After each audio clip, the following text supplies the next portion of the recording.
Press आप सबके समक्ष सीएए यानी नागरिकता संशोधन अधिनियम पर विषय पर अपनी सदन की तरफ से अपने विचार प्रस्तुत करने जा रहा हूँ। चलिए जानते हैं क्या है नागरिकता संशोधन अधिनियम 2019।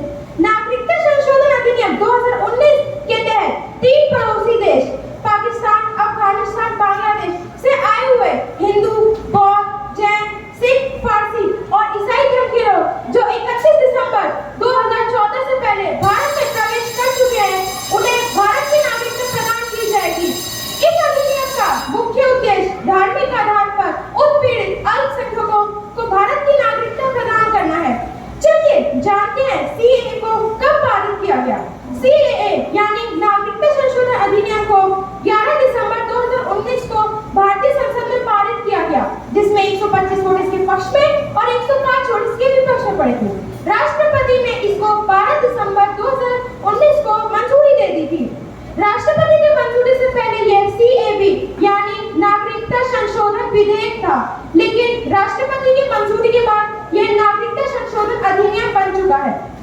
हालांकि इस अधिनियम में मुस्लिमों को नहीं जोड़ा गया, जिसके कारण हमें व्यापक आलोचना का सामना करना पड़ा है।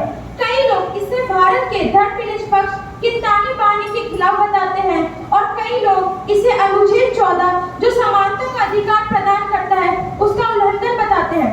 चलिए जानते हैं सीएए में मुस्लिमों को क्यों नहीं जोड़ा गया। सीएए में मुस्लिमों को इसलिए नहीं जोड़ा गया क्योंकि पाकिस्तान, अफगानिस्तान, बांग्लादेश यह 3 मुस्लिम देश है। वहाँ पर बहुसंख्यक में मुस्लिम है, जबकि वहाँ पे हिंदू और दूसरे समुदाय के लोग बहुत अल्पसंख्यकों में हैं।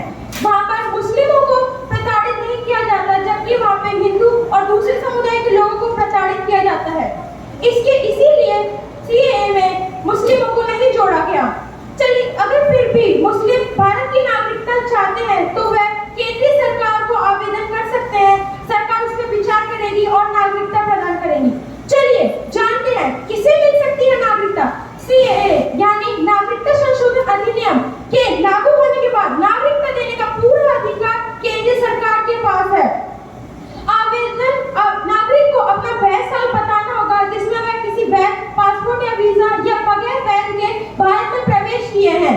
आवेदक से किसी भी तरह का दस्तावेज नहीं मांगा जाएगा और फिर उनकी सारी जानकारी केंद्रीय सरकार के पास पहुंचा दी जाएगी और केंद्रीय सरकार इस पर विचार करेगी और